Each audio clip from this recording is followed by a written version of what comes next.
Hello, everyone, and welcome back. Out here in the Pacific Northwest, the forests look peaceful, the air feels clean, and the small town seems safe. But some of those quiet streets and logging roads have soaked up things they'll never give back. Tonight, we're going into the kinds of cases that still keep seasoned detectives awake decades later. A Washington neighborhood where the man organizing the search parties was secretly building a tomb in his backyard. An Oregon freight yard drifter whose conviction may have triggered a deadly chain of coincidences. A mountain town where a mother turned her son into her husband and sent him hunting at night. A courtroom cover-up in the timber country. And a picture-perfect family outside Olympia who treated torture like a clinical trial. Before we begin, tell me in the comments where you're listening from and whether you'd ever live in a small town after hearing these. Also, YouTube tells me that only about 4% of the people who watch these videos are actually subscribed. If you're in that other 96%, please consider hitting that subscribe button. It's free, it helps more than you know, and it's the only way this channel can keep bringing you the stories most people try to bury. If you enjoy deep dive true horror from the Pacific Northwest, please hit like, subscribe, and turn on notifications. Now, turn off the lights and let's head into the trees. Story 1. I've been a detective for 26 years and I thought I'd seen everything. I was wrong. What happened in Thornwood Creek during the winter of 2003 still keeps me up at night, and I'm not the type to lose sleep over much. I'm talking about the kind of case that makes you question every interaction you've ever had with another human being, because it turns out the monster you're hunting has been standing right next to you the entire time, offering you coffee and suggesting search grids. My name is Warren, and I work for the County Sheriff's Department, covering a handful of small towns in northwestern Washington. Thornwood Creek was one of those places where everyone knew everyone. The kind of town where people still left their doors unlocked and kids rode bikes until the streetlights came on. It was quiet, safe. Or at least that's what we all thought until Chloe went missing. It was early October when we got the call. Chloe Byers, 13 years old, hadn't come home from school. Her mother, Joanne, was frantic on the phone saying Chloe always walked the same route every day and she'd never been late before. I drove out there immediately. The Byers' house sat at the end of Maple Ridge, a cul-de-sac lined with modest homes and tall evergreens that blocked out most of the afternoon sun. It was one of those neighborhoods where the rain always seemed heavier somehow, where the mist clung to the pavement like it didn't want to leave. Joanne met me at the door. Her eyes were red and her hands wouldn't stop shaking. She kept saying Chloe was a good kid, that she didn't run away, that something was wrong. I believed her. Parents know. I asked all the standard questions. Did Chloe have any problems at school? Any new friends? Anyone showing unusual interest in her? Joanne shook her head to everything. Chloe was popular and did well in her classes and had a tight group of friends. There was nothing out of the ordinary. We organized a search party that same evening. Volunteers came from all over town, combing through the woods and back roads calling Chloe's name until our voices went hoarse. One of the first people to show up was a man named Ivan Crane. He lived 3 houses down from the Byers family, and he'd brought flashlights, batteries, and a hand-drawn map of the neighborhood, marking all the trails and access points. He was in his early 40s, clean-cut with a calm, authoritative presence. He told me he'd been a structural engineer before moving to Thornwood Creek, and that he'd helped design the layout for half the houses on Maple Ridge. He knew every inch of that area. Ivan became our unofficial coordinator. He set up a command center in his garage, complete with map schedules and volunteer sign-up sheets. He was there every single day, organizing search grids, checking in with Joanne, keeping everyone's spirits up. I was grateful for the help. In small towns, resources are limited, and having someone like Ivan, who was organized and committed, made a huge difference. He had a son, too, a 16-year-old named Garrett.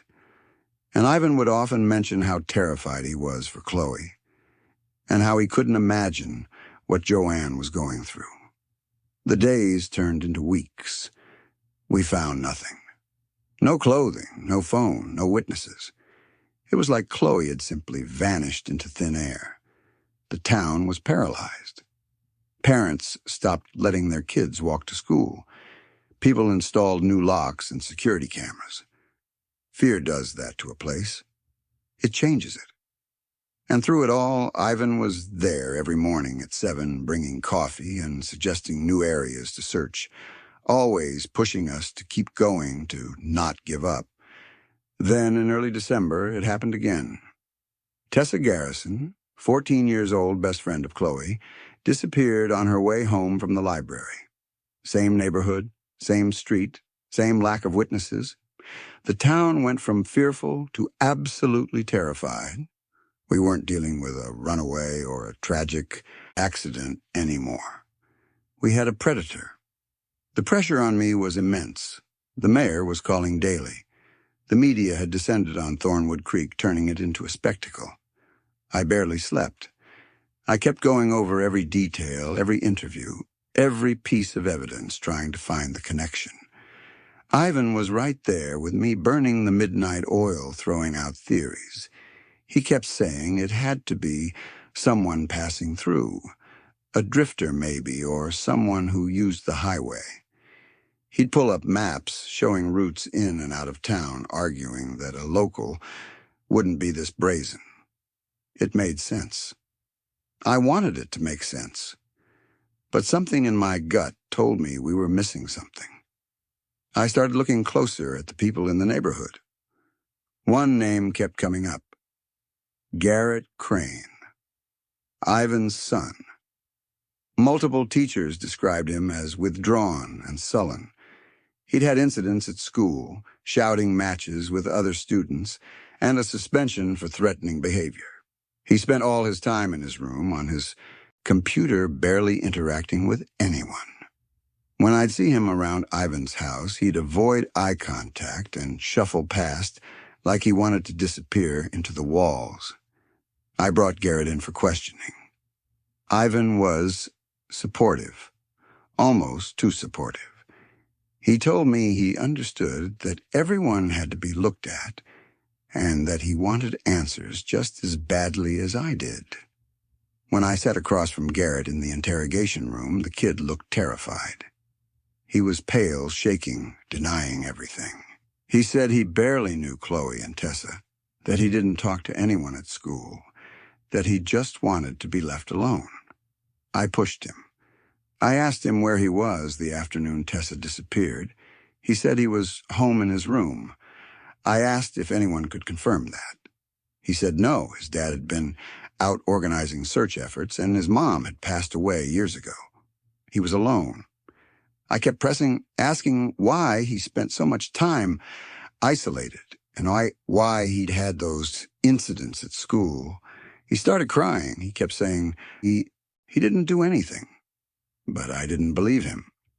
Everything pointed to Garrett. The profile fit. Isolated male with anger issues, living within striking distance of both victims, no alibi. I was convinced we had our guy. Then the cyber forensics came back. Our tech team had seized Garrett's computer, and what they found cleared him completely. During the exact window when Tessa disappeared, Garrett had been logged into an online game, one of those massive multiplayer ones where thousands of people play together in real time. The logs showed continuous activity, keystrokes, chat messages, coordinated actions with other players from all over the world. He'd been leading some kind of raid event, interacting with dozens of people second by second. There was no way he could have left his room. I felt like I'd been punched in the stomach. I'd been so sure. I'd put this kid through hell, and he was innocent. When I told Ivan the news, he just nodded and said he was relieved, but that we needed to keep looking. He squeezed my shoulder and told me we'd find whoever did this. I started from scratch. I re-interviewed everyone and went through every statement and every piece of evidence. I kept coming back to the neighborhood itself. Whoever took those girls knew Maple Ridge intimately. They knew the rhythms, the blind spots, the timing. It wasn't a stranger passing through. It was someone who belonged there. That's when I started paying attention to the structure Ivan had been building in his backyard. I'd noticed it before. Everyone had, but I hadn't thought much of it. Ivan had been working on it for months. He called it a community storm shelter. He'd even done interviews with the local paper talking about how he wanted to create a safe space for families in case of emergencies. He said after what happened to Chloe and Tessa, he felt compelled to do something tangible to protect people. The whole town loved him for it. But something about it bothered me. I drove by Ivan's house one evening and sat in my car just watching. The structure was massive. Thick concrete walls partially underground with a reinforced roof. Ivan was out there working even though it was nearly dark.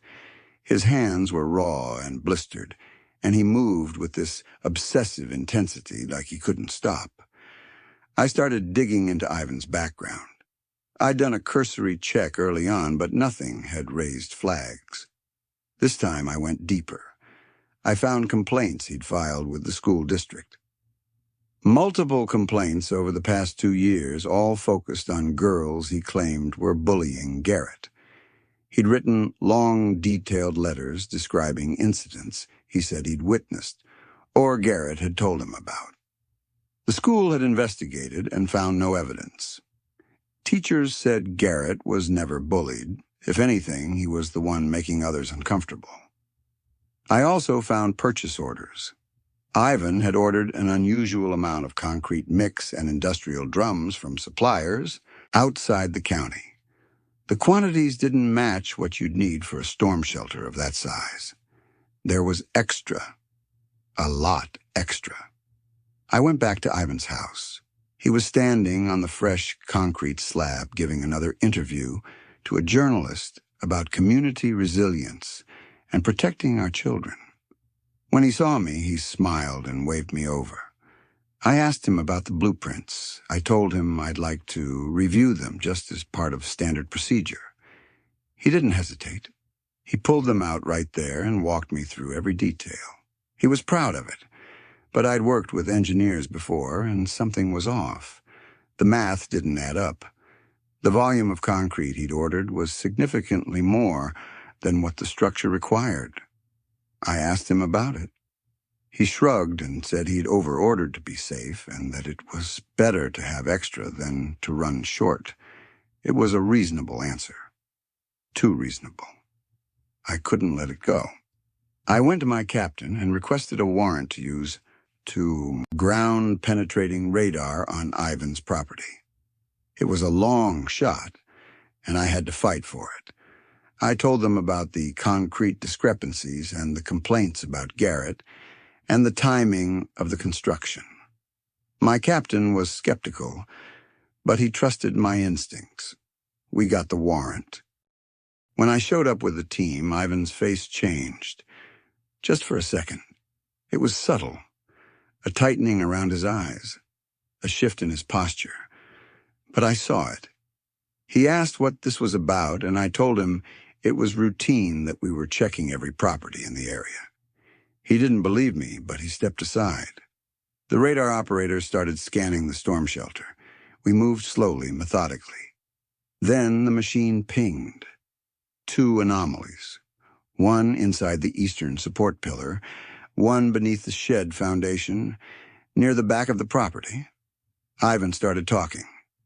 He said there must be some mistake, that those were probably just air pockets or rebar clusters. But his voice was shaking. I told him we'd need to excavate. He didn't respond. It took hours. We brought in jackhammers and drills and carefully broke through the concrete. Inside the support pillar, we found an industrial drum. Inside the drum, we found Chloe. Beneath the shed floor, we found Tessa. I won't describe what we saw. I can't.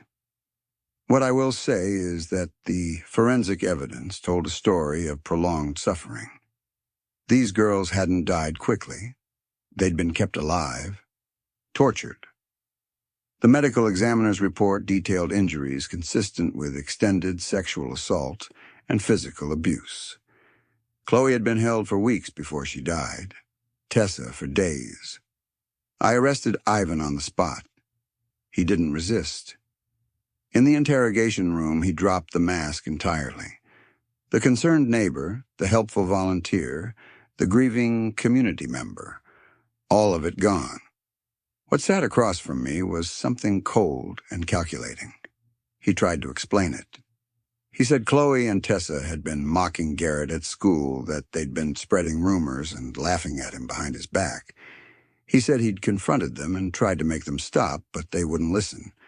He claimed he'd done it to protect his son, to remove the threat, to teach them a lesson about consequences. He actually used the word righteousness. He said he'd built the sanctuary to symbolize safety, to show Garrett that he'd always protect him, no matter what. I let him talk. Then I slid the autopsy photos across the table. I told him the forensics didn't lie. I told him these girls hadn't been killed quickly out of some twisted sense of justice. They'd been brutalized over days and weeks. I looked him in the eye and said, "You didn't do this to save Garrett. You did this because you're a sadist who wanted victims you could control. You used your son as an excuse." He stared at me. For a long time, he didn't say anything. Then he smiled. It was the worst thing I've ever seen. He said, "You'll never prove what I was thinking." But we did prove what he did. The trial took months. The evidence was overwhelming. Ivan was convicted on 2 counts of first-degree murder, 2 counts of kidnapping, multiple counts of sexual assault. He's serving life without parole. Garrett moved away shortly after. I don't know where he went. I hope he found some kind of peace, though I don't see how that's possible. He'd been living in that house the entire time, wearing noise-canceling headphones, playing games in his room, while his father was torturing and murdering 2 girls mere feet away. He didn't know. I believe that. But I don't think he'll ever forgive himself for not knowing. Thornwood Creek never recovered. Families moved away. The Byers' house sits empty. Maple Ridge feels like a ghost town now. And me? I retired 2 years ago. I couldn't do it anymore.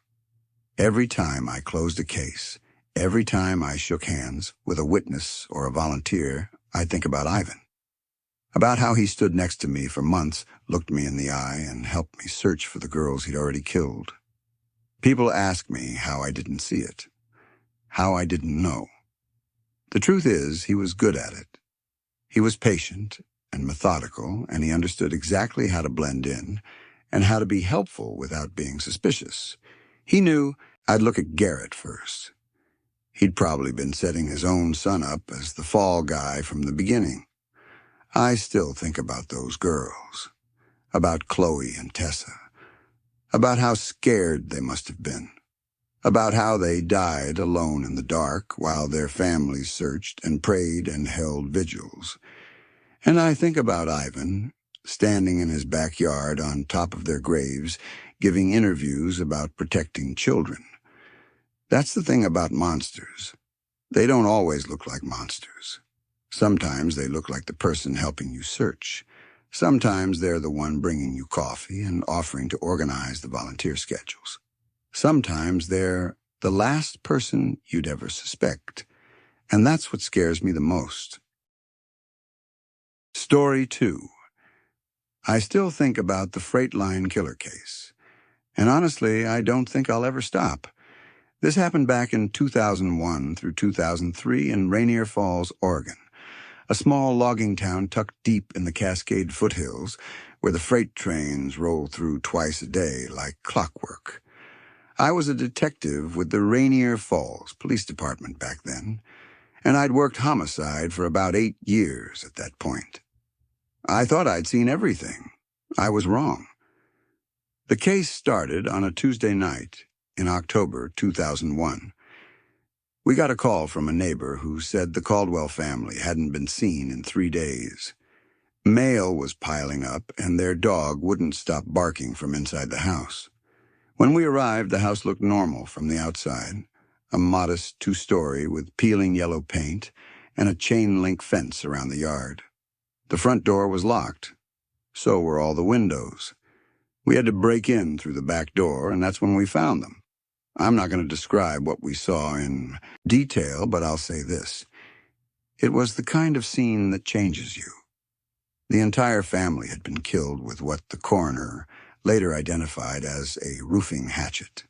4 people, a mother, a father, and their 2 teenage sons.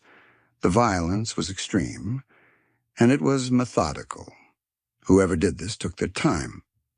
What made it even stranger was that all the doors and windows were locked from the inside. There was no sign of forced entry, and no sign of how the killer got out. My partner at the time was a guy named Lloyd Jordan. He was older than me by about 15 years, and he had this way of staying calm, no matter what. He walked through that house like he was touring a museum, taking notes and photographing everything. I was the opposite. I wanted to find this person immediately. I wanted to understand how someone could do something like this and then just vanish. Lloyd pulled me aside at one point and told me to slow down. He said cases like this aren't solved in a day. He was right, but I didn't want to hear it. The forensics team spent hours combing through the house. No fingerprints, no DNA, no fibers. It was almost like the killer had been a ghost. But I noticed something near the back hallway. A faint residue on the hardwood floor. It was oily and dark, and it had a chemical smell to it. I collected a sample and sent it to the lab. 2 days later, they told me it was creosote mixed with a specific type of red clay. Creosote is used to treat railroad ties, and that red clay only existed in one place around Rainier Falls, the old freight yards about 3 miles north of town. That's when I started building my theory. The freight yards were a known gathering spot for transients and rail riders, people who hopped trains up and down the West Coast living off the grid.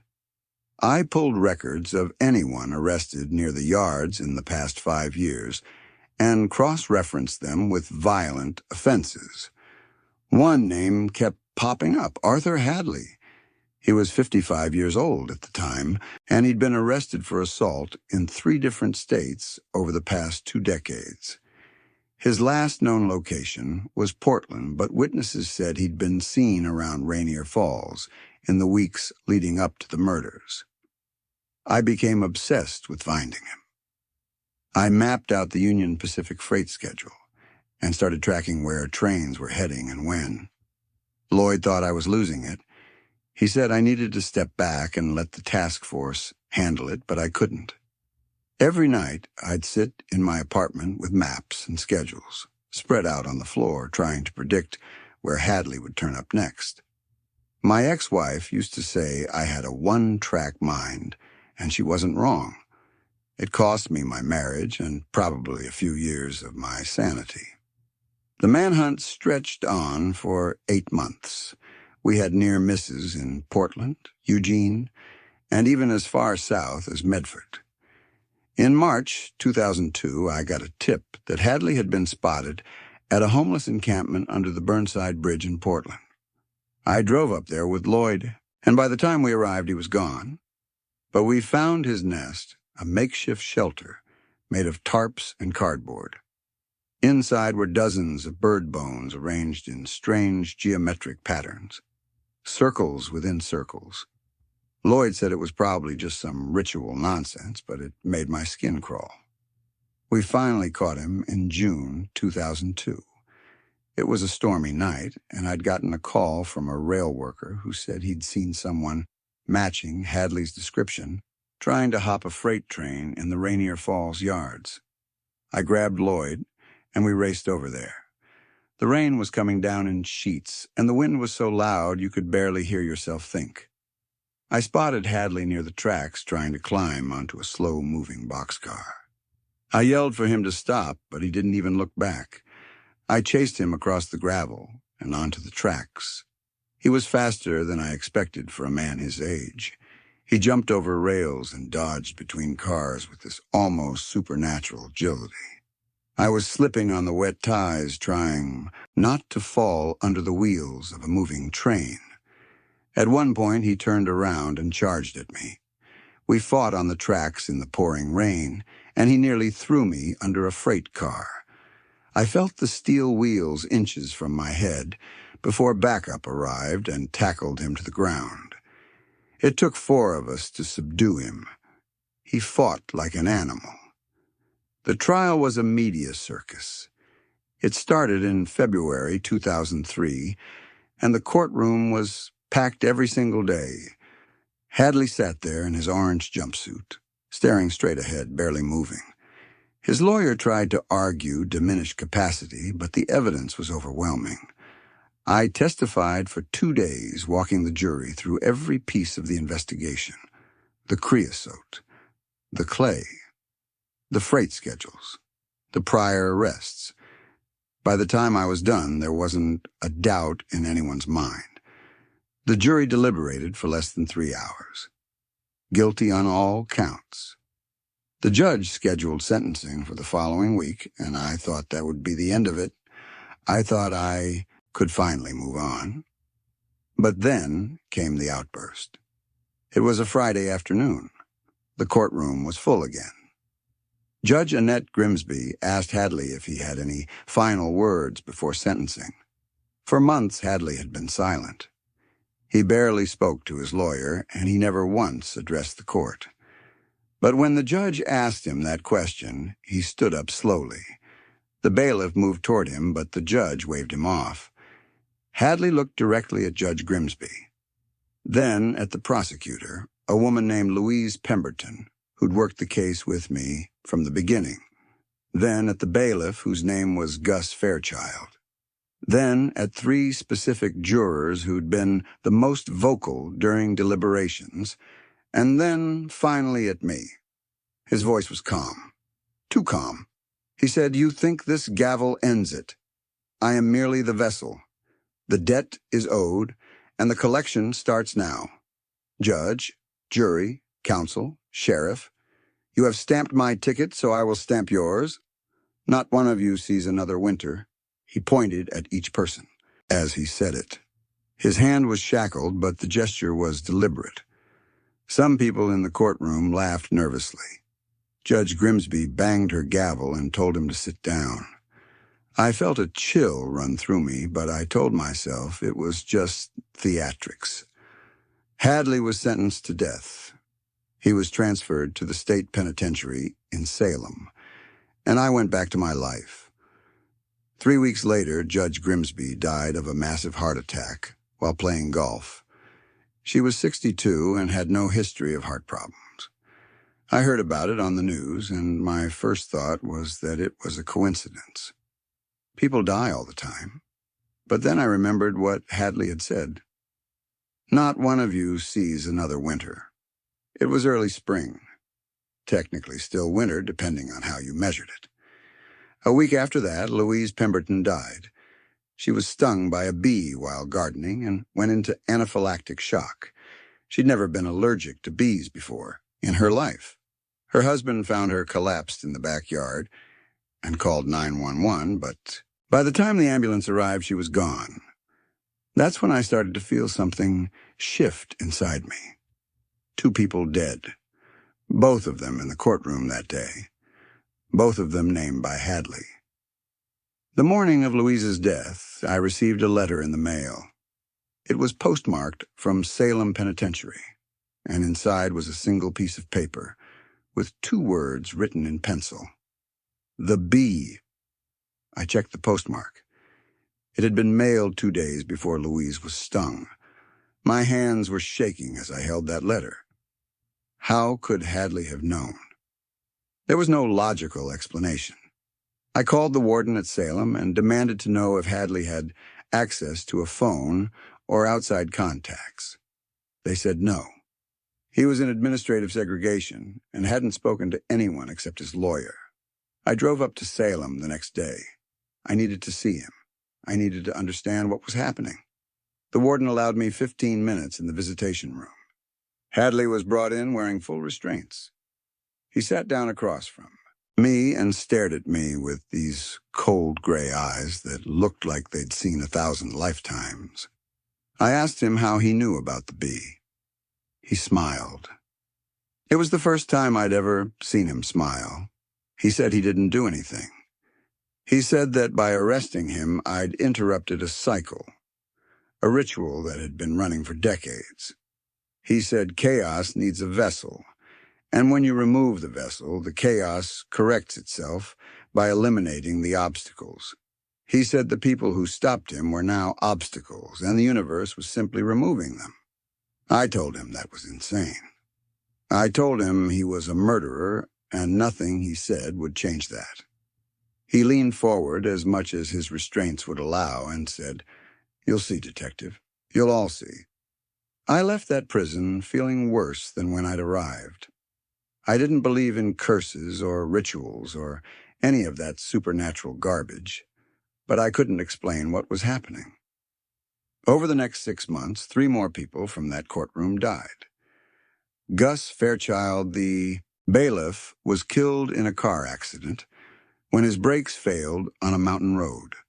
One of the jurors, a man named Hugh Ingram, died from a sudden brain aneurysm while watching TV. Another juror named Clarice Donner drowned in her bathtub after slipping and hitting her head. Each time someone died, I received a letter from Hadley. Sometimes it was just a single word. Sometimes it was a drawing, a car, a brain, water. Always postmarked days before the death occurred. I brought the letters to the FBI. I brought them to forensic psychologists. No one could explain it. Some of them suggested Hadley had accomplices on the outside, but we investigated every angle and found nothing. No calls, no visitors, no communications except through his lawyer, and those were all monitored. I stopped sleeping. I stopped eating. I became convinced I was going to be next. Lloyd tried to talk me down. He said I was seeing patterns where there weren't any. He said people die all the time, and sometimes coincidences are just coincidences. But I knew better. I knew Hadley had done something in that courtroom, something I couldn't understand or fight. Hadley's execution date was set for December 2003.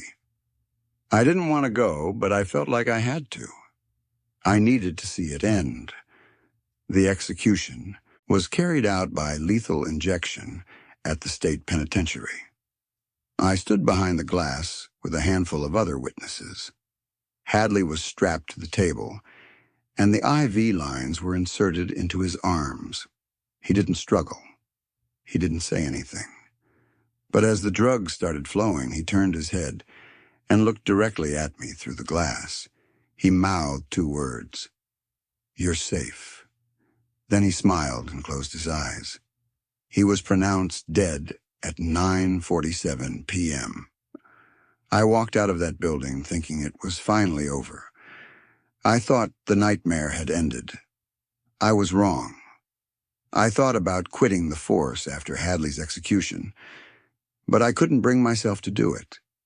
Something kept me anchored there. Maybe it was guilt.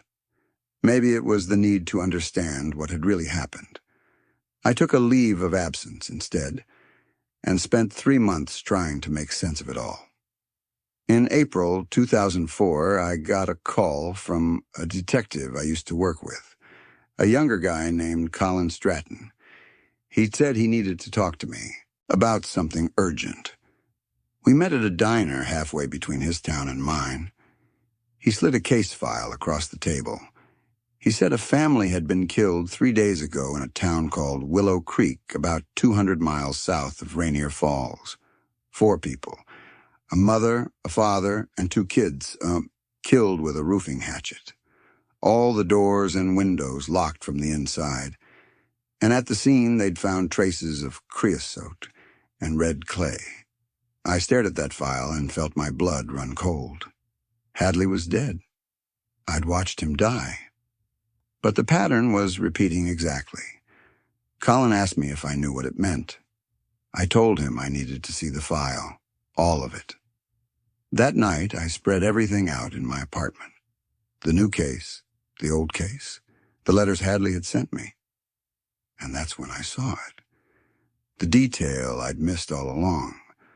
The letters predicting the deaths hadn't been written in Hadley's handwriting. I'd assumed they were because they came from the prison, but I'd never actually compared them to his booking documents. I pulled out Hadley's original arrest paperwork and held his signature next to one of the letters. They weren't even close. Someone else had been writing those letters. Someone with access to the prison mail system. Someone who knew exactly what was going to happen before it did. My hands started shaking as the realization hit me. The deaths during Hadley's imprisonment weren't caused by some supernatural curse. They were carried out by someone Hadley had taught, someone he'd been protecting. An apprentice? And now that Hadley was gone, that person had simply continued the work. I called Colin back and told him I was coming out of leave. I told him we had a copycat, or worse, a partner who'd been operating alongside Hadley the entire time. He asked me if I was sure, and I said I'd never been more sure of anything in my life. Hadley's last words to me made sense now. You're safe. He wasn't cursing me. He was telling me I'd been left alive on purpose, to witness, to know, to chase. I couldn't be a quitter anymore. I couldn't walk away. Because if I did, the cycle would just keep going and more families would end up like the Caldwells. I rejoined the department in May 2004 and reopened the investigation with a new angle. We started looking at everyone who'd had contact with Hadley during his time in prison. Guards, inmates, visitors, volunteers. Someone had been his messenger and his instrument. The investigation is still ongoing. It's been nearly 2 years now, and we haven't found them yet. But I know they're out there, and I know Hadley trained them well. Sometimes I still think about that courtroom and the way he looked at all of us. I think he knew exactly what he was setting in motion. He wasn't just a killer, he was a teacher. And somewhere out there, his student is still learning. I still see freight trains rolling through town, and I still wonder who's riding them. But now I'm not just wondering, I'm hunting. 'Cause I can't quit. Not when I know the truth. Not when I know this isn't over. And honestly, I don't think it ever will be. Story 3. This happened in the fall of 1991, and I've kept quiet about it for over 3 decades. I was 24 years old, working as a junior investigator for the Oregon State Bureau of Investigation. It was my first real assignment after finishing my training, and I was eager to prove myself. They sent me to a town called Blackwood Falls, about 3 hours south of Portland, tucked deep in the timber country. The assignment seemed straightforward enough at first. 2 sisters had come forward, accusing their father of years of abuse, and the local sheriff's department requested state assistance, given the suspect's prominence in the community. The father was a man named Dale Carpenter. He was the town's fire chief, a deacon at the First Baptist Church, and from what I gathered, he was the kind of guy everyone trusted. The kind who coached Little League and organized the annual 4th of July barbecue. When I arrived in Blackwood Falls, the mood was tense. The town felt like it was holding its breath, waiting to see if their golden boy would fall.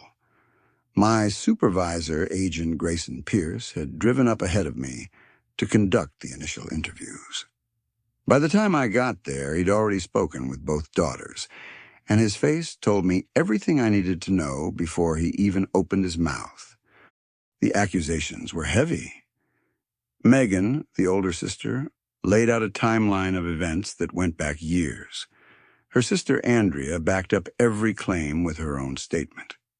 The information they provided was incredibly precise. Locations, dates, specific patterns of behavior. Pierce told me this wasn't going to be a quick investigation. We were looking at a file that was about to get very thick, very fast. I remember the town itself felt wrong from the moment I arrived. Blackwood Falls was one of those places where everyone knew everyone and outsiders stuck out like a sore thumb. The motel I checked into was run by a woman named Doris, who had this way of looking at you like she could read your mind. When I told her I was with the state, she got real quiet. Just handed me my key and said the diner down the street closed at 8 p.m. That first night, I grabbed dinner at that diner, and I swear every conversation stopped when I walked in. People stared. Not hostile exactly, but watchful, like they were measuring me. We set up a temporary command post in a back office at the county courthouse. Our first step was to bring Carpenter in for questioning. I expected him to lawyer up immediately, but he didn't. He walked into that interview room on a Wednesday morning looking exhausted and broken. His eyes were bloodshot, and his hands trembled when he sat down. Pierce took the lead while I sat in the corner taking notes. Carpenter didn't deny the allegations. That alone should have been the end of it.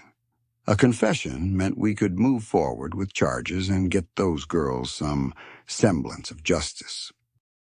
But then Carpenter started talking about something else. He kept referencing the others and the arrangement, and at first I thought he was just trying to deflect blame. Pierce pressed him on it, asking who else was involved. That's when Carpenter's whole demeanor changed. He leaned forward, and his voice dropped to barely a whisper. He said there were men in the county who paid him for access. He said it had been going on for years and that he tried to stop, but they threatened the girls if he didn't cooperate. He said they called themselves the Council. Pierce and I exchanged glances. This sounded like the beginning of a satanic panic case, which were all over the news back then. Dozens of cases across the country where alleged victims described ritual abuse, cults, and bizarre ceremonies. Most of them fell apart under scrutiny. But Carpenter wasn't talking about Satan or rituals. He was talking about money. He was talking about specific men with specific positions of power. Pierce asked Carpenter to name names. Carpenter hesitated. Then he said Judge Allen Merrick. He said Leonard Ashby, the timber magnate who owned half the county's logging operations. And then he said Captain Dwayne Lockwood, who was Pierce's direct contact within the local sheriff's department. The room went silent. Pierce asked Carpenter if he understood what he was saying. Carpenter nodded. He said these men had been abusing his daughters for years in exchange for cash and political protection. He said the money went into a bank account he never touched because spending it felt like accepting payment for his daughter's suffering. He gave us the account number, and Pierce made a note to subpoena the records. That's when I started to feel uneasy. Not because I didn't believe Carpenter, but because I did. The way he described it wasn't dramatic or theatrical. It was matter-of-fact, clinical almost. Like he was confessing to something he'd been carrying for so long that the weight of it had crushed any emotion out of him. Over the next few days, we started piecing together the financial trail. The bank records confirmed large cash deposits into an account labeled Education Fund for Megan and Andrea. The deposits were irregular but consistent, dating back nearly 7 years. Tens of thousands of dollars just sitting there untouched. Pierce brought the findings to his superiors and requested authorization to expand the investigation. That's when things started to slow down. We were told to focus on Carpenter's direct actions first and worry about conspiracy theories later. Pierce pushed back, but the orders came from high enough up the chain that he didn't have much choice. Meanwhile, Carpenter's attorney, who had finally shown up, started walking back some of the more explosive claims. He said his client was under immense psychological stress and that the allegations about a trafficking ring were likely the result of a guilt-induced breakdown. The attorney's name was Calvin Rutledge, and he had this slick way of talking that made my skin crawl. He kept using phrases like tragic mental deterioration and fantasy defense mechanism. I didn't buy it. Carpenter's initial confession had been too detailed, too specific. Pierce and I decided to follow up on one of the locations Carpenter had mentioned. Both Megan and Andrea described being taken to a clearing in the forest, about 15 miles outside of town. They said rituals took place there and that other children were present. Carpenter claimed bodies were buried there, though he was vague on the details. Pierce got approval for a forensic team to conduct a search. I remember thinking this was it. If we found evidence at that site, the whole case would crack wide open. We arrived at the clearing on a cold Saturday morning in early November. The forensic team brought cadaver dogs and ground-penetrating radar. The area was remote accessible only by a logging road that hadn't been maintained in years. The drive out there took nearly an hour, and the deeper we went into the forest, the more isolated I felt. Cell phone coverage dropped to nothing. The trees were so dense they blocked out most of the sunlight. The clearing itself was roughly circular, surrounded by towering Douglas firs that must have been 100 feet tall. The ground was covered in moss and fallen needles. It was eerily quiet. No birds, no wind, just silence. The dogs started working, and within an hour they alerted on a spot near the western edge. The team began excavating, carefully removing layers of soil. I stood there watching, feeling my heart pound in my chest. Part of me hoped we'd find nothing. Part of me knew we wouldn't. What they found wasn't bodies. It was lime. Industrial quantities of lime mixed with chemical solvents.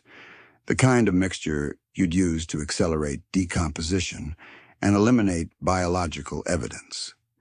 The team dug deeper, but there were no remains. The site had been sanitized, and recently, you could still smell the chemicals underneath the damp earth. Tire tracks near the logging road suggested heavy equipment had been brought in within the past few weeks. Someone knew we were coming. Pierce was furious. He called a meeting with the sheriff's department to discuss the findings. Captain Lockwood, the man Carpenter had named, attended that meeting. He expressed shock and concern and offered full cooperation, but I watched his face when Pierce described the lime and the solvents.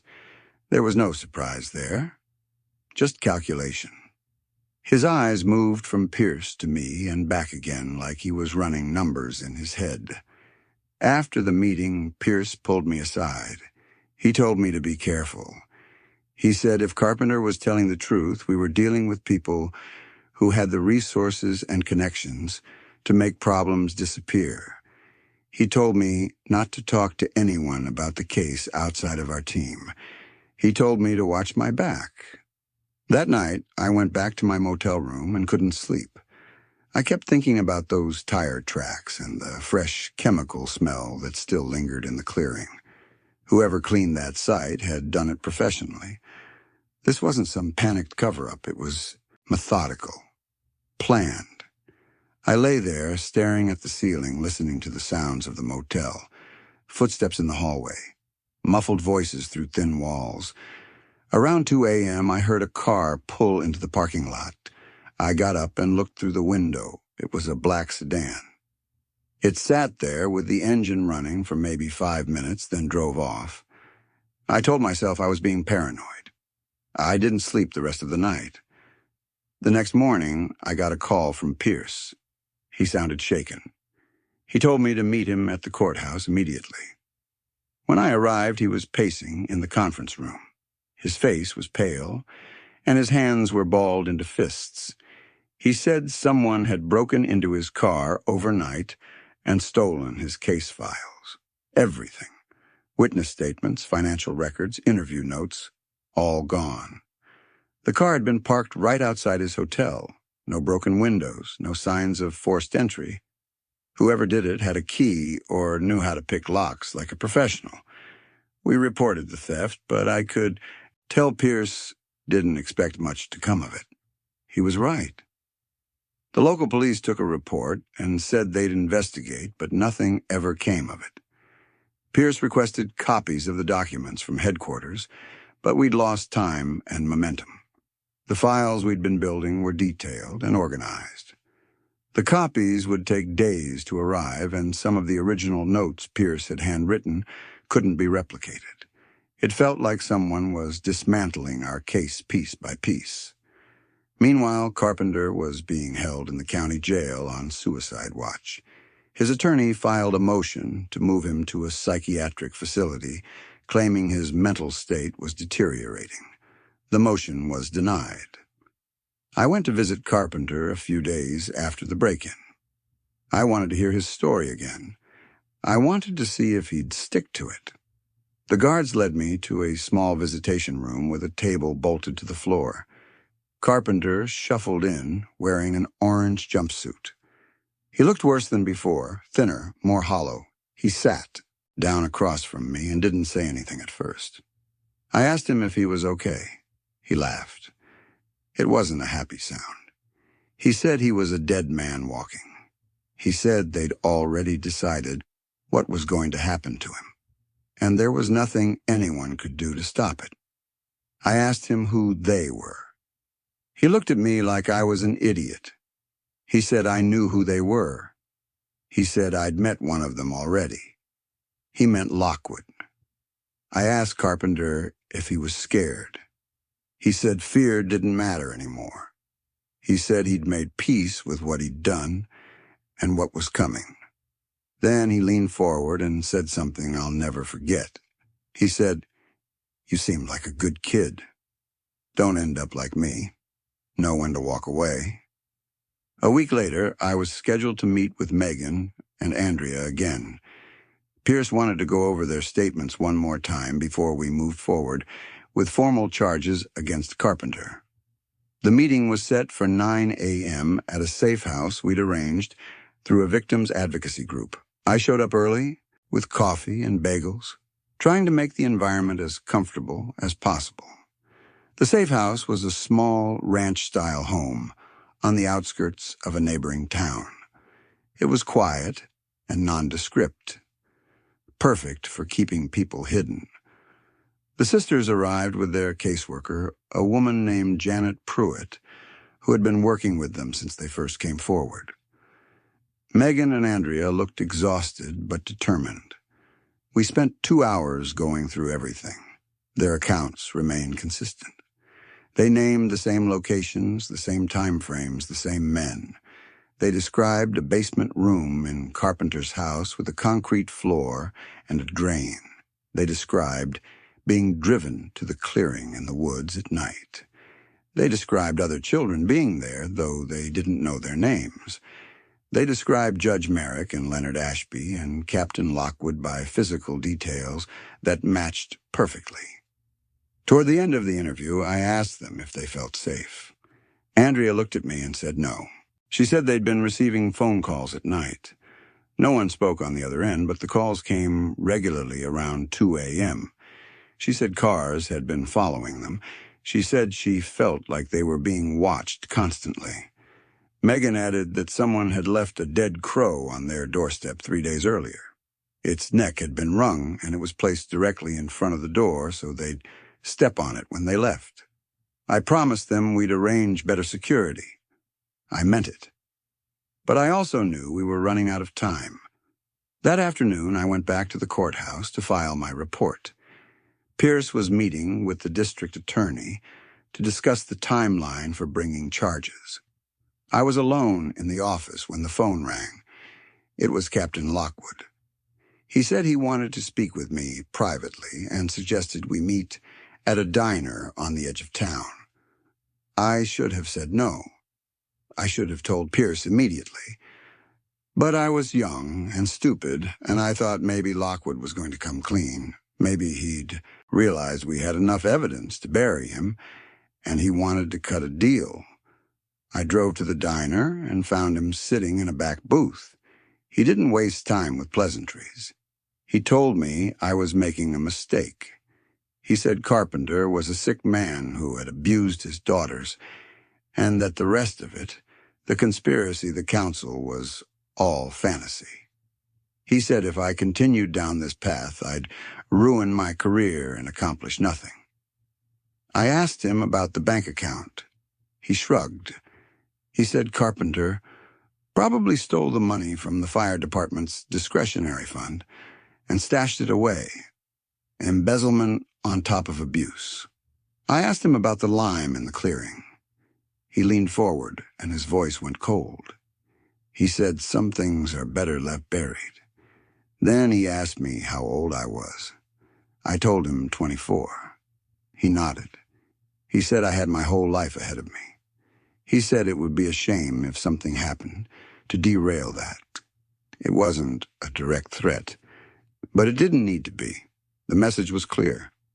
I left that diner with my hands shaking. I drove straight to Pierce and told him everything. He listened without interrupting. When I finished, he said we needed to move fast.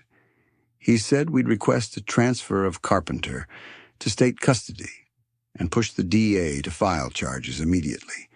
He said once Carpenter was on record in a formal proceeding, it would be harder for anyone to make this go away. We spent the rest of the day drafting motions and preparing documentation. Pierce stayed late working by lamplight in that cramped office. I offered to stay with him, but he told me to go get some rest. He said tomorrow was going to be a long day. The next morning, I got a call at 6 a.m. It was Pierce. His voice was tight. He told me to get to the county jail immediately. I threw on clothes and drove over, breaking every speed limit. When I arrived, there were police cars everywhere, flashing lights and yellow tape, and grim-faced deputies standing in clusters. Pierce met me at the entrance. He didn't say anything. He just led me inside. The hallway to the holding cell smelled like bleach and something else, something metallic. Dale Carpenter was dead. They found him cold in his cell. The official story was suicide. The guards claimed they'd checked on him at 3 a.m. and he was fine. By 3:30 a.m., he was gone.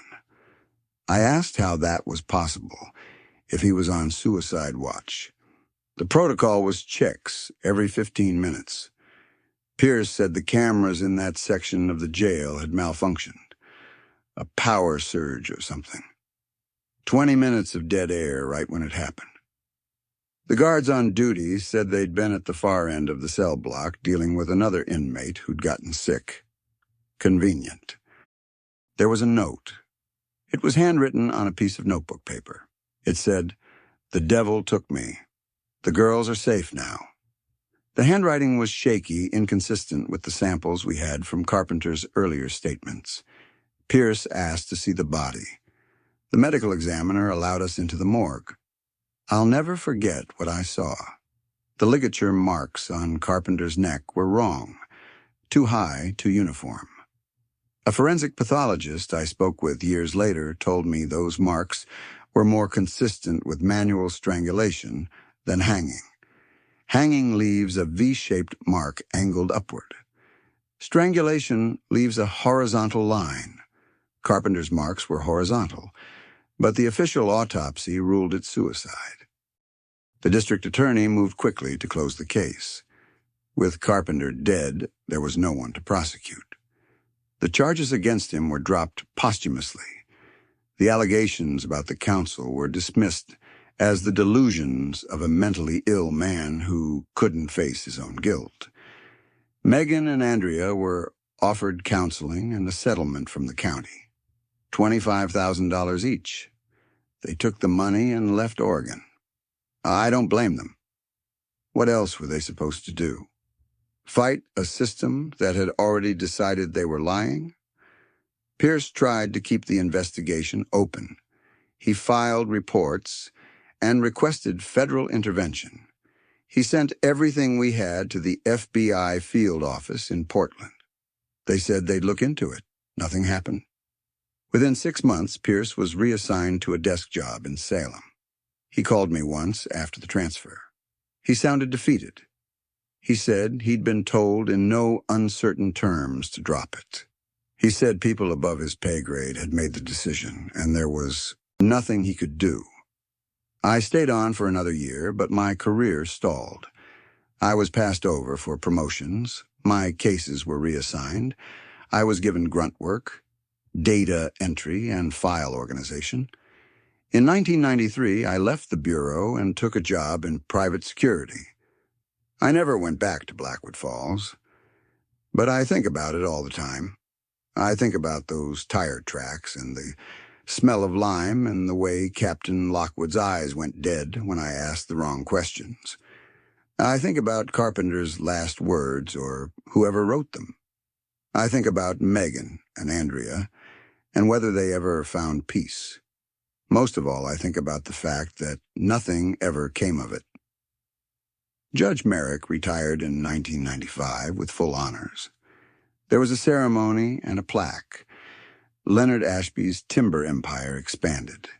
He bought out 3 smaller companies and became one of the wealthiest men in the state. Captain Lockwood became sheriff in 1996 and served until 2003. He died of a heart attack in 2011. His obituary called him a pillar of the community. The official record says Dale Carpenter was a child abuser who took his own life rather than face justice. The official record says there was no conspiracy, no trafficking ring, no counsel. The official record is a lie. I know because I was there. I saw the evidence. I heard the names. I watched it all get buried, just like whatever was in that clearing. Sometimes I wonder if I should have done more. If I should have gone to the press or refused to drop it, or made more noise. But I was 24 and scared, and I didn't understand how deep it went until it was too late. By the time I realized what we were up against, Carpenter was dead, and the doors were already closing. Pierce warned me. Carpenter warned me. Even Lockwood in his own way warned me. They all knew how this would end. I tried to find Megan and Andrea a few years ago. I wanted to know if they were okay. I wanted to apologize for failing them. I couldn't locate them. They changed their names and disappeared. Completely. I hope they're somewhere safe. I hope they've managed to build lives that aren't haunted by what happened to them. But I doubt it. You don't come back from something like that? Not really. I'm telling this story now because I'm old enough not to care about the consequences anymore. I'm 60 years old. I've got nothing left to lose. Maybe someone will read this and decide to look into what happened in Blackwood Falls in 1991. Maybe they'll find something we missed. Or maybe it's all too far gone buried under decades of silence and deliberate forgetting. Either way, I needed to say it out loud. I needed to name what I saw even if no one believes me. Dale Carpenter didn't kill himself. Megan and Andrea were telling the truth, and somewhere in that county there are men who got away with it. Some of them are probably dead now, but some of them are still alive, still free, still protected by the same system that protected them back then. That's the part that keeps me up at night. Not the horror of what happened, but the fact that it worked. They won. They silenced the only person who could have brought them down, and they walked away clean. And there wasn't a damn thing I could do to stop them. Story 4. I've been a detective for 23 years now, and I've worked some cases that still keep me up at night. But there's one case that changed everything I thought I knew about evil. This happened in Cedar Falls, a small town tucked away in the mountains of Washington State, about 40 miles from the Canadian border. Population barely 3,000. The kind of place where everyone knows everyone, and crime usually means somebody's teenager spray-painted the water tower. That all changed in the fall of 2014. I was working SVU for the county, and I got a call from the Cedar Falls PD asking for help with what they thought was a home invasion. A woman named Patricia Drummond had been attacked in her bedroom while her husband was away on business. When I arrived at the station, the local chief, Malcolm Briley, looked like he'd aged 10 years overnight. He was a good man, been running that department for 15 years, and he'd probably dealt with maybe 2 assaults in all that time. This was way beyond anything they'd seen. He walked me through what they had, and I could see his hands shaking as he turned the pages of the report. The victim was in her late 30s, married, no kids. Her husband traveled frequently for work as a sales rep for a medical supply company. She'd been sleeping when someone broke in through a basement window, disabled the alarm somehow, and made his way to her bedroom. The house was one of those newer builds on the east side of town, part of a small development that had gone up about 5 years prior. Nice neighborhood. Safe. Or so everyone thought. He held a knife to her throat and raped her. The attack itself was brutal and methodical, but here's where it got strange. Patricia told us that during the attack, the man kept speaking to her. Not threats or demands, but soft, almost loving words. He called her sweetheart.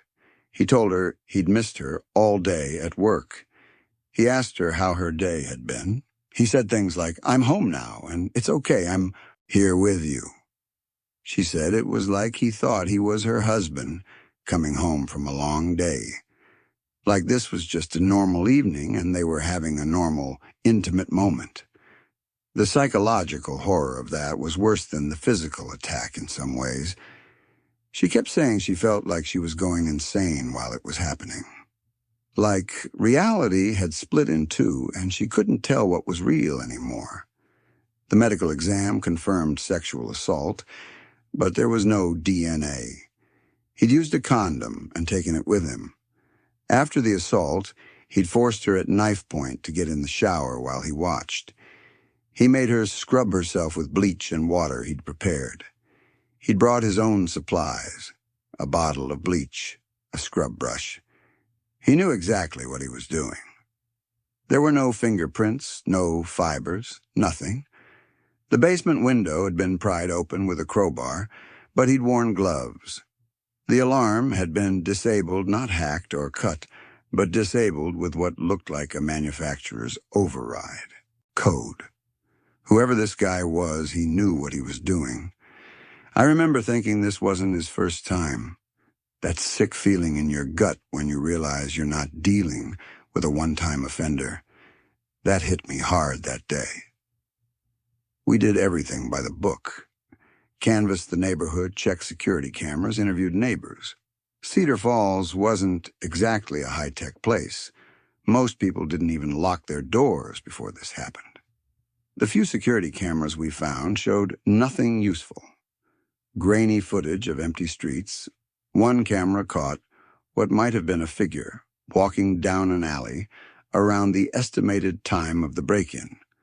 But the quality was so poor, we couldn't even determine height or build. It was like chasing smoke. I set up a tip line.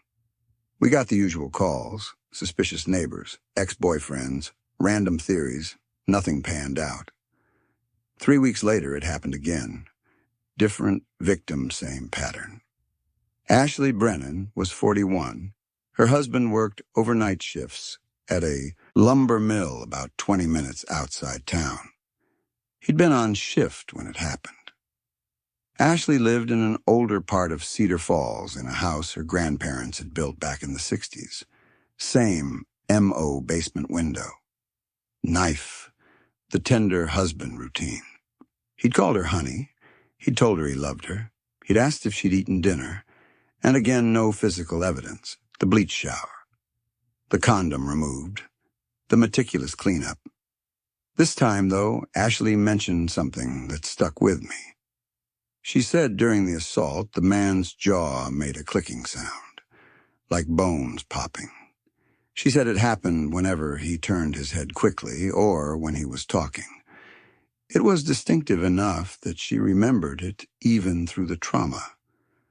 When I asked her to describe it, she said it was like a loud crack, almost like knuckles popping, but sharper, more pronounced.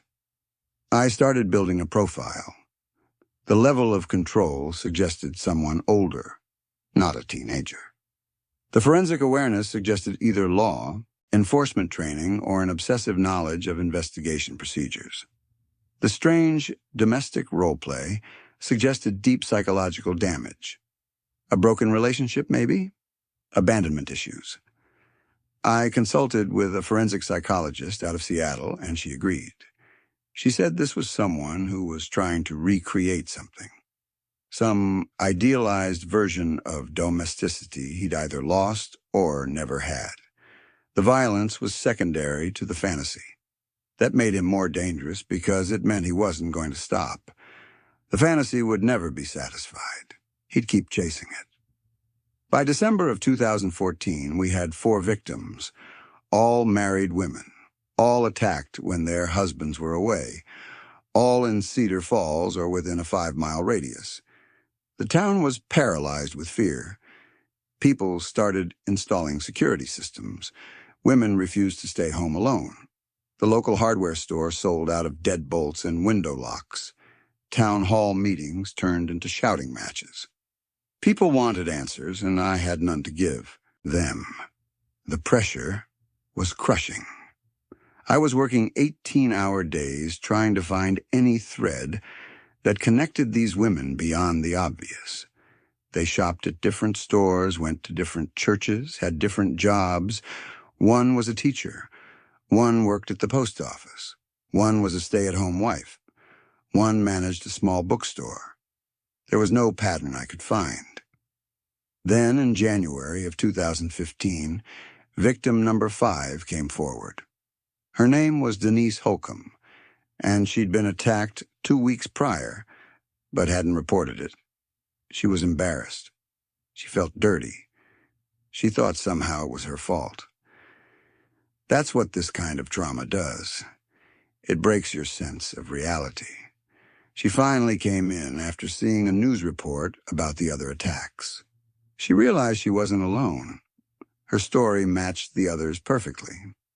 Her husband had been out of town visiting his sick mother. Basement window. Knife. The husband act. And yes, the clicking jaw. I was starting to believe that detail was key. It was too specific. Too unusual. It couldn't be a coincidence. By March, we had 7 victims, and I wasn't sleeping anymore. Every night, I'd lie awake thinking about him, wondering who he was, where he was, if he was out there right now watching another house, another wife. I started driving through Cedar Falls at night, just looking. I didn't even know what I was looking for. A shadow that didn't belong. A car parked where it shouldn't be. Anything. My captain told me I was burning out. He wanted me to take a break, but I couldn't. Not while this guy was still out there. Then victim number 7 gave us the break we needed. Her name was Linda Sutherland, and she was tougher than most. Former military, she'd served in the Army as a logistics specialist. During the attack, she'd fought back harder than the others and managed to tear his mask. Not all the way off, but enough to see part of his face. She said she saw pale skin. Light eyes, maybe blue or gray. Young, maybe early 30s. But more importantly, she confirmed the clicking jaw. She said it was so loud she could hear it even over her own screaming. She said it sounded like it hurt, like maybe he had some kind of medical condition. That was the moment everything clicked into place for me. A medical condition. Something documented. Something I could trace. I immediately pulled medical records for every male in Cedar Falls and the surrounding area. I was looking for TMJ disorders, jaw surgeries, anything related to that kind of bone clicking. I worked with a medical consultant who explained that the kind of loud clicking Linda described was usually the result of severe temporomandibular joint dysfunction, often requiring surgical intervention. He said even after surgery, some patients experienced residual clicking, especially when under stress or exertion.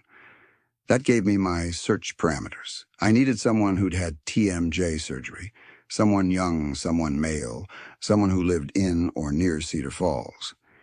It took 2 weeks of going through records, but I found him. Brendan Lowell. 31 years old. Lived with his mother, Dorothy Lowell, in a large house on the north end of town. The house was set back from the road, surrounded by trees. Built in the 1970s. 3 bedrooms, 2.5 baths. Assessed value around $400,000.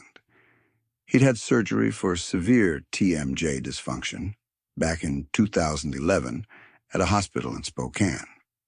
The surgical notes mentioned that the clicking might persist due to scar tissue and bone irregularities. I pulled everything I could on him. Clean record, not even a speeding ticket. He worked remotely as a software consultant for a tech company based in California. Kept to himself, never married, no known girlfriends. His mother was 62, a widow. His father, Frederick, had left when Brendan was 8 years old. I pulled the old missing persons report. Frederick Lowell had left for work one morning in February of 1991 and never came home. His car was found 2 days later at a bus station in Seattle. No note, no explanation. He just disappeared. Dorothy never remarried, never dated as far as anyone could tell. She and Brendan lived alone in that big house. She worked part-time at the town library. Quiet woman, polite. Everyone in town said she was sweet, if a bit reserved. I started surveilling Brendan. I'd park down the street at night, watching the house through binoculars. He kept odd hours, lights on until 2 or 3 a.m. sometimes. I never saw him leave at night, though, not while I was watching. I needed more before I could get a warrant. I needed something concrete. Then I caught a break. One of the victims, Ashley Brennan, came back to me. She'd been thinking about the attack, and she remembered something. She said the man smelled like lavender. Not cologne, but like lavender soap or shampoo. It was distinct enough that she'd noticed it even through her terror. I checked with the other victims. 4 of them confirmed it. Lavender. I did some digging and found out that Dorothy Lowell made her own soap and sold it at a local craft fair every summer. I got a sample from a woman who'd bought some the previous year. Lavender. It was a long shot, but I presented everything to a judge. The TMJ surgery, the physical description, the lavender soap, the proximity to the victims. The judge was hesitant, but he granted the warrant.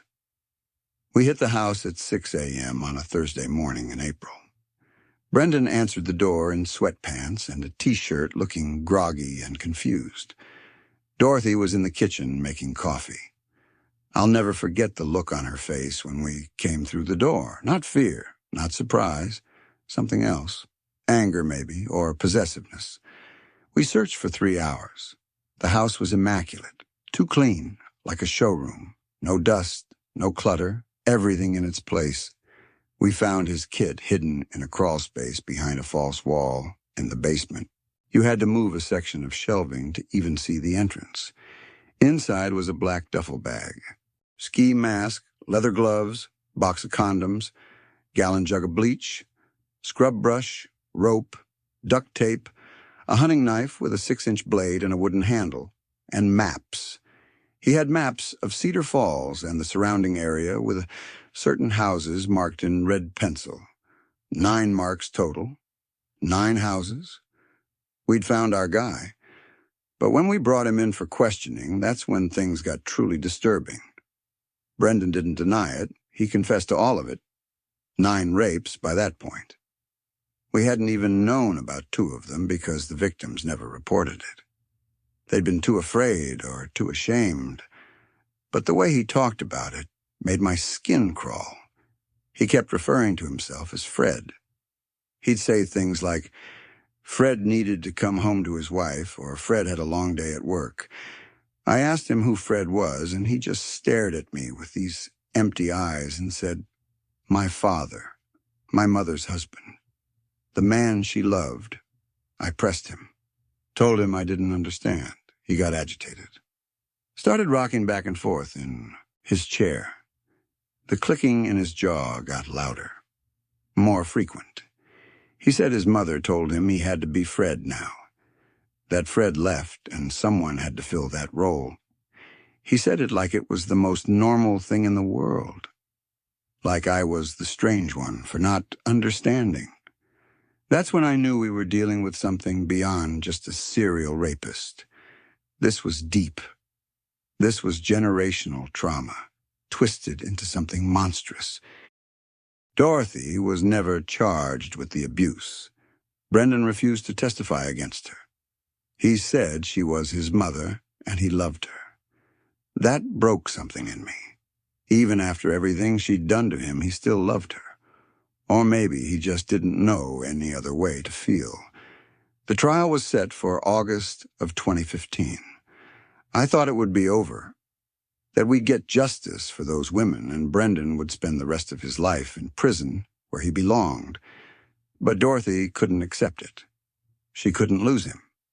We found out later through an informant that she'd been trying to hire someone to kill me and Judge Lillian Mercer, who was presiding over the case. She thought if we were out of the picture, somehow Brendan would go free. It was delusional. It made no sense. But grief and obsession rarely do. The informant was an undercover state trooper named Hayes. He'd been embedded in a criminal network we'd been monitoring for months, and Dorothy's name came up. She'd been asking around, looking for someone who could solve a problem, as she put it. Hayes made contact. Posed as a hitman.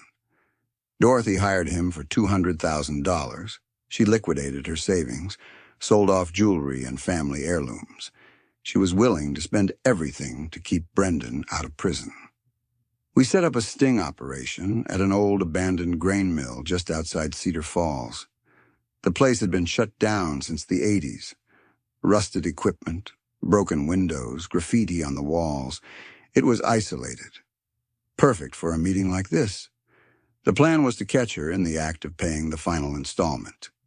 We'd wire Hayes, get her on tape, arrest her for conspiracy to commit murder and attempted murder. My captain suggested we bring Brendan to the scene in a transport van.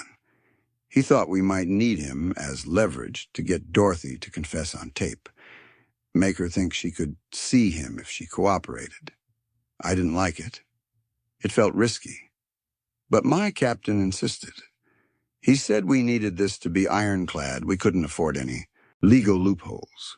So we arranged for Brendan to be transported from county lockup, where he was being held pending trial. The night of the sting was cold. Late February of 2016. The ground was frozen solid, and there was a light dusting of snow on everything. The mill looked like something out of a horror movie. My partner Jacqueline Rowe and I were positioned behind stacks of old equipment watching through night vision goggles. We had 6 other officers spread throughout the building. Everyone was wired. Everyone had clear lines of sight. The transport van was parked about 50 feet from the entrance with 2 officers inside guarding Brendan. Dorothy showed up right on time. 10 p.m. She was driving her old sedan, a blue Honda from the early 2000s. She parked near the entrance and got out carrying a duffel bag. She looked around nervously, then walked into the mill.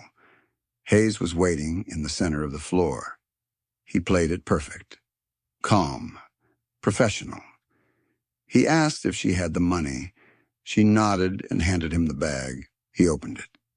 Stacks of cash bundled with rubber bands. He counted it. $100,000. The final payment. He looked up at her and said, "Consider it done." That was the signal. We moved in. I hit the switch and portable floodlights blazed to life, illuminating the entire space. Officers came from every direction, guns drawn, shouting commands. Dorothy's face went from relief to confusion to rage in about 3 seconds. She started screaming. Not words, just this primal scream. Then she found her voice. "You can't take him. He's mine. He belongs to me. He's my Fred." It was chilling, the way she said it. Like Brendan was her possession, her property. Jacqueline and I approached her, weapons drawn. I ordered her to get on the ground. She ignored me. She was scanning the area looking for something. That's when I saw her reach into her coat pocket. Every instinct I had screamed danger. I yelled for her to show her hands. She pulled out a snub-nosed revolver, a .38 caliber. She raised it and aimed directly at my chest. Time slowed down. I saw her finger tighten on the trigger. I knew I didn't have time to react. Jacqueline lunged at her. She hit Dorothy's arm just as the gun went off. The shot was deafening in that enclosed space. The muzzle flash lit up Dorothy's face. I felt the bullet pass by me so close I swear I could feel the heat. It missed me by inches. The round struck a metal beam with a sharp ping. I heard it ricochet. The sound echoed through the mill. Then I heard something else. A wet, choking gasp. I turned. Brendan had been standing in the doorway of the transport van. The officers inside had opened the door when they heard the gunshot. They were moving to assist. Brendan had stepped out, maybe out of curiosity, maybe because he heard his mother's voice. The ricocheted bullet had hit him square in the throat, just below his jaw. He dropped to his knees. Blood was pouring between his fingers as he tried to hold the wound closed. Dark red blood, almost black in the harsh floodlights. It was pumping out with each heartbeat. Arterial bleed. Fatal. Officers rushed to him, but there was nothing they could do. We were 20 minutes from the nearest hospital. He'd bleed out in 5. One officer tried to apply pressure, but the wound was too severe. Brendan was making these horrible gurgling sounds, drowning in his own blood. His eyes were wide, terrified. He looked young then. Not like a monster, like a scared kid. I felt sick. Dorothy dropped the gun. It clattered on the concrete floor. She didn't scream. She didn't cry. She just walked over to him. Officers moved to stop her, but I waved them off. What did it matter now? She knelt down next to him. She cradled his head in her lap. Blood was soaking into her coat, her dress, her hands. She didn't seem to notice. She stroked his hair. She was looking down at his dying face with this expression of pure love, or what she thought was love. The gurgling sound stopped. Brendan's eyes lost focus. The blood stopped pumping. Just flowed now. Slower. Darker. I'll never forget what Dorothy said in that moment. She stroked his hair, looked down at him, and whispered, "It's all right, Fred. We can go to bed now." Like they were home. Like this was just another night. Like he was her husband coming home after a long day. He died right there on the frozen concrete. His mother holding him, whispering to him. I turned away. Jacqueline was standing next to me. She was shaking. We'd both seen death before, but this was different. This was something else entirely. Dorothy was arrested and charged with attempted murder of a law enforcement officer conspiracy to commit murder possession of an illegal firearm and a dozen other counts. She never said another word. Not during the arrest, not during booking, nothing. She just stared straight ahead like she'd gone somewhere else in her mind. The trial was 6 months later. The DA asked for life without parole. Dorothy's public defender tried to argue diminished capacity. Said she'd been mentally ill, that the trauma of her husband's abandonment combined with years of isolation had broken her. The jury didn't buy it. They convicted her on all counts. She's serving life without possibility of parole in a maximum security facility in Walla Walla. I heard she doesn't speak to anyone. Just sits in her cell staring at the wall. Maybe she's still with Fred in her mind. Maybe that's the only place she can be now. The victims of Brendan's attacks were finally able to begin some kind of healing process, though I know none of them will ever fully recover. You don't recover from something like that. You just learn to live with it. I stayed in touch with a few of them. Patricia Drummond divorced her husband 2 years after the attack. She said she couldn't be intimate with him anymore. Every time he touched her, she was back in that bedroom. Ashley Brennan moved away, somewhere down south, I think. Last I heard, she was doing okay. Linda Sutherland, the one who fought back, became an advocate for sexual assault survivors. She does speaking engagements, helps other women. She turned her trauma into purpose. I admire that. I testified at Dorothy's trial. I told the jury everything. The abuse, the manipulation, the grooming, the way she destroyed her own son's mind and then tried to destroy anyone who held him accountable. I told them about the 9 women whose lives she'd indirectly destroyed. Because, make no mistake, Dorothy Lowell created the monster that was Brendan. She shaped him. She molded him. She's as responsible for those rapes as if she'd committed them herself. The jury agreed. I think about that case a lot. More than I should, probably. I think about Brendan and whether he ever had a chance, whether somewhere deep down he knew what he was doing was wrong, or if his mother had broken him so completely that he genuinely believed he was just being a good husband. I think about the moment he stepped out of that van. If he'd stayed inside, he'd be alive. He'd be in prison, but he'd be alive. Was it fate? Bad luck? Or was it always going to end that way? Him dying in his mother's arms. Fred coming home one last time. I think about Dorothy and the twisted logic that made her believe she could love her son that way. That made her believe she was entitled to him. That made her destroy him and then try to kill anyone who threatened to take him away. I wonder if she understands what she did, if there's any part of her that recognizes the evil she committed. Or if, in her mind, she's the victim, the abandoned wife who lost everything. Most of all, I think about the 9 women whose lives were shattered because one woman couldn't let go of a man who left her 30 years ago. That's what it all comes down to in the end. Frederick Lowell walked away from his wife and son in 1991, and that single act created a ripple effect that destroyed countless lives. Would Brendan have been different if his father had stayed? Would Dorothy have been a normal mother? Would those 9 women be able to sleep at night without fear? There's no way to know. The past is fixed. We can't change it. We can only deal with the aftermath.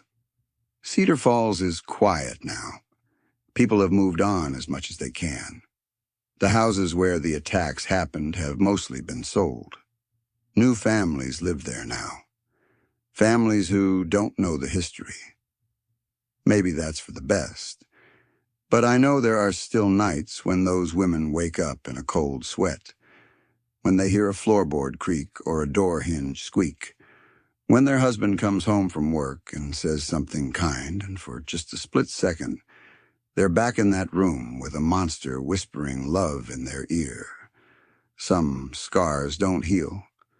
Some nightmares don't end. And some evil is so deep, so tangled in pain and sickness and generational trauma that it's hard to know where the victim ends and the monster begins. Brendan Lowell was both.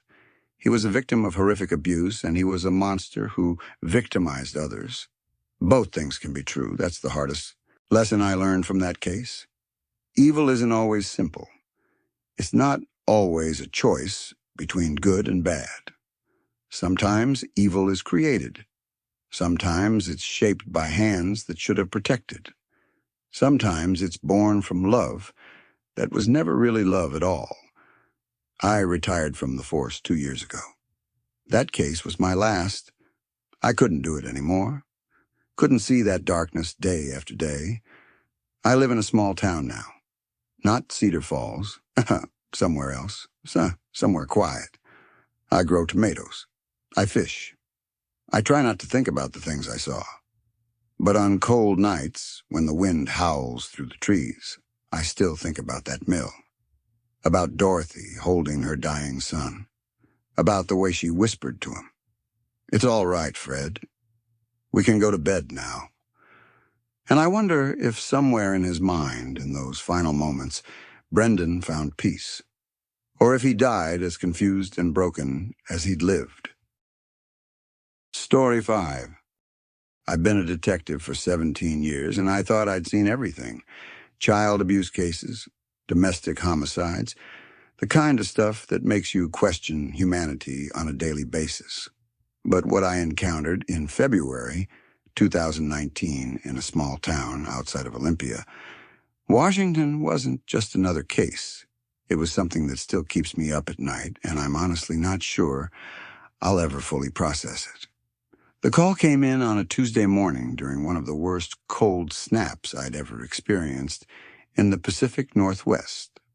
We're talking single-digit temperatures, which for our region is apocalyptic. The roads were sheets of ice, and most of the town had shut down completely. I remember being irritated when dispatch called because I'd been planning to work from home that day. A missing persons report for a 14-year-old girl named Iris Colby. The parents, Alan and Ruth Colby, had called it in themselves, saying their daughter had run away sometime during the night. I drove out to their address, which was on the outskirts of town. The house was a large 2-story colonial set back from the road with a pristine yard even under all the snow. Everything about it screamed upper-middle-class respectability. Alan Colby was a civil engineer, and Ruth had been a registered nurse before she became a stay-at-home mom. They had 5 kids total. Iris was adopted, and the other 4 were biological. As far as anyone in town knew, they were model citizens. Church every Sunday, volunteered at the food bank, the whole 9 yards. When I pulled up to the house, the first thing I noticed was how warm it was inside. I'm talking uncomfortably warm, like they had the heat cranked to 80 degrees. The smell hit me next, lavender and bleach mixed together in a way that made my stomach turn. Ruth answered the door, and she was calm. Too calm, if that makes sense. Her hands weren't shaking, her voice was steady, and when she invited me in, she smiled like I was there for a social visit. The 4 biological children were sitting in the living room. 2 boys and 2 girls ranging from about 10 to 16 years old.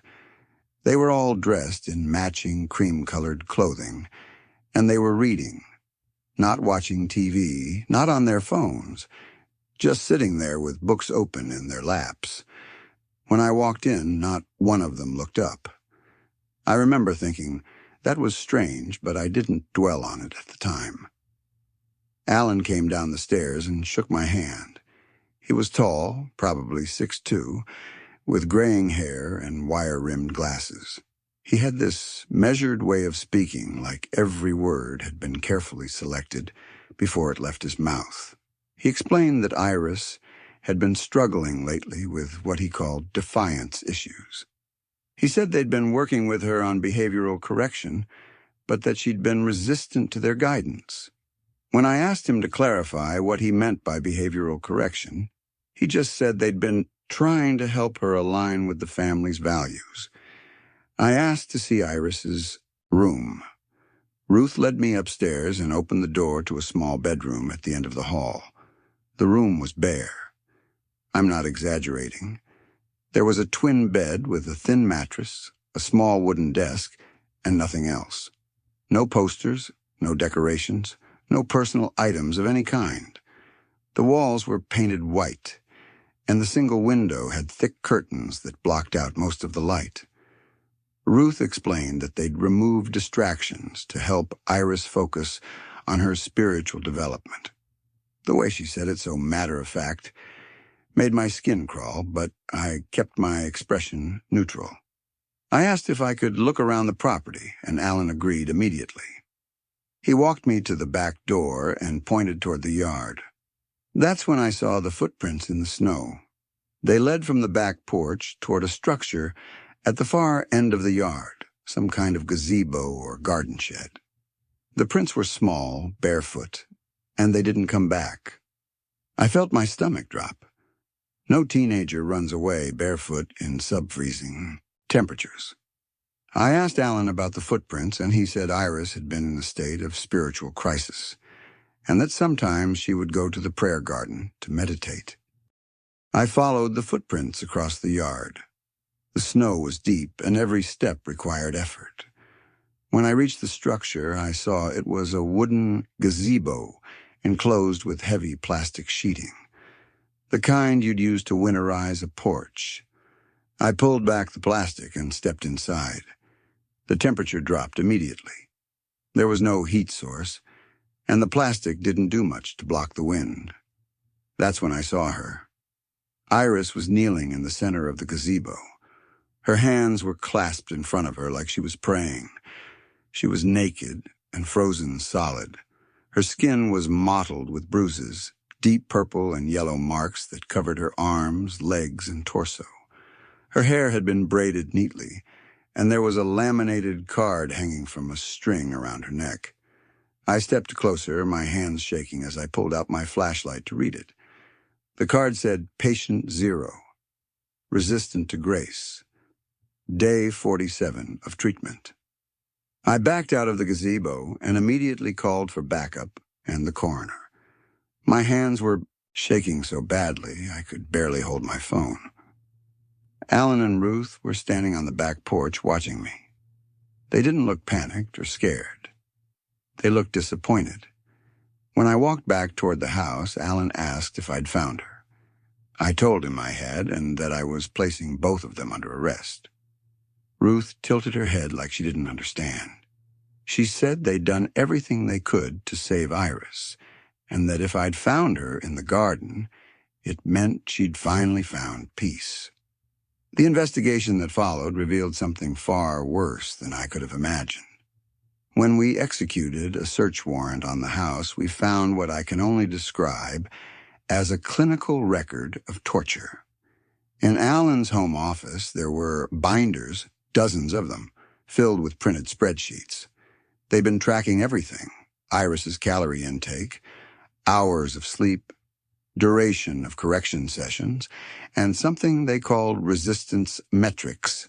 One spreadsheet had columns labeled date, infraction type, correction method, duration, and behavioral outcome. They'd been documenting her abuse like it was a science experiment. We found the tools in the basement.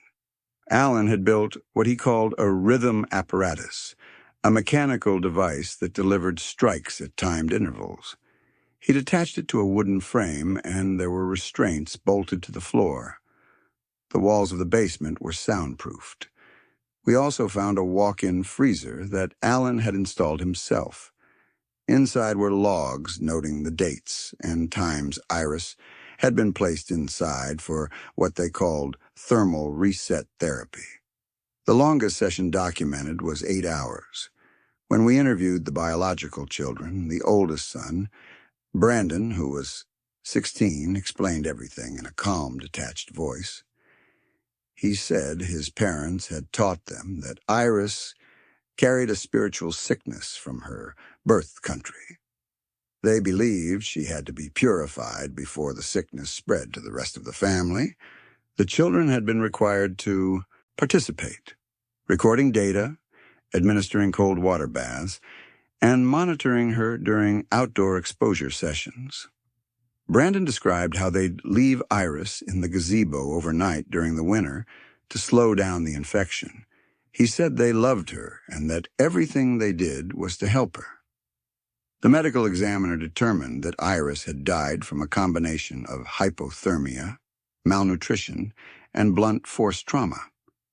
Her body showed signs of prolonged abuse, healed fractures, scar tissue, and evidence of repeated exposure to extreme cold. The laminated card around her neck had been printed on Alan's office printer. We found 50 more in a drawer, each one numbered like she was part of a clinical trial. During the interrogation, Ruth showed me a hand-drawn diagram. It was labeled The Architecture of the Human Soul and showed different layers that she believed made up a person's spiritual core. She pointed to the outer layer and said, "That's where the contamination lived." She explained that they hadn't been trying to hurt Iris. They'd been trying to destroy the shell so the pure soul underneath could emerge. She said the flesh was temporary, and that by breaking Iris's body, they'd freed her spirit. When I asked her if she understood that Iris was dead, Ruth smiled and said, "No, Detective, she's finally cured." Both Alan and Ruth were convicted and sentenced to life without parole. The 4 biological children were placed in foster care, and last I heard they were receiving intensive therapy. The case closed, but I've never been able to let it go. What haunts me isn't just what they did, it's how they did it. There was no rage, no loss of control. Everything was calculated, documented, and justified. They genuinely believed they were saving her. I still think about that spreadsheet, the way they'd color-coded her resistance levels. The notes in the margins where Ruth had written things like subject showing signs of spiritual breakthrough or consider increasing thermal exposure duration. They'd turned her suffering into data points. I've worked cases where parents killed their kids in a moment of fury or desperation, and while those are horrible, there's something almost understandable about them. But this was methodical. It was evil dressed up as enlightenment. The town didn't want to talk about it. The Colbys had been respected members of the community, and people couldn't reconcile the family they thought they knew with what had been happening inside that house. Some people even defended them, saying the media was exaggerating or that we didn't understand their religious beliefs. That made it worse somehow. The idea that people could look at the evidence and still find a way to rationalize it. I left that department a year later. I told myself it was for career advancement, but honestly, I just couldn't stay in that town anymore. Every time I drove past their house, I'd see Iris kneeling in that gazebo. I'd think about how many nights she spent out there alone in the freezing cold, believing that her family was trying to help her. I'd think about the other 4 kids sitting in that living room reading their books, acting like everything was normal because they'd been taught that systematic torture was an act of love. The question that keeps me up at night is how long it had been going on. Iris had been adopted at age 7, and she died at 14. The spreadsheets only went back 2 years, but there were references to earlier correction protocols that we never found documentation for. Had they been doing this to her for 7 years? Had it started the moment she came into their home? We'll never know for sure. I don't go to church anymore. I used to. Not regularly, but occasionally. After the Colby case, I couldn't sit in a pew without thinking about how Alan and Ruth probably sat in those same pews every Sunday, smiling and shaking hands while Iris was locked in a freezer at home. Faith didn't make them monsters, but they used It to justify monstrous things, and I haven't been able to separate the two since. Sometimes I wonder if there are other families like the Colbys out there. Families that look perfect from the outside while something unspeakable happens behind closed doors. How many kids are suffering right now in houses with manicured lawns and Christmas lights and parents who volunteer at bake sales? The Colbys weren't outliers in some obvious way. They were hidden in plain sight. That terrifies me more than anything else. I kept one piece of evidence that I shouldn't have. It's a copy of one of Ruth's diagrams, the one showing the layers of the soul. Sometimes I take it out and stare at it, trying to understand how someone could look at a child and see a contaminant that needed to be eradicated. I've never figured it out. I don't think I ever will. The case is closed. Alan and Ruth are in prison. Iris is dead. But the questions remain. How did no one notice? How did teachers, neighbors, church, members, pediatricians, how did all of them miss it? Or did they see something and convince themselves it was nothing? I think about the people who interacted with that family, and I wonder how many of them lie awake at night asking themselves the same questions I do. I don't know why I'm writing this. Maybe it's because February is coming again, and I can't stop thinking about her. Maybe it's because I need to say out loud that what happened to Iris Colby was real, and it mattered, and she deserved better than what she got. She deserved to be seen as a child, not a case file. Not a project, not a patient, just a kid who needed help and got hell instead. If you're reading this and you see something that doesn't sit right with you, a kid who's too quiet, a family that's too perfect, a parent who talks about their child like they're a problem to be solved, please say something. Please don't assume someone else will handle it. Iris died because everyone assumed the Colbys had it under control. No one wanted to believe that people who seemed so good could be so evil. But that's the thing about evil. It doesn't always look like a monster.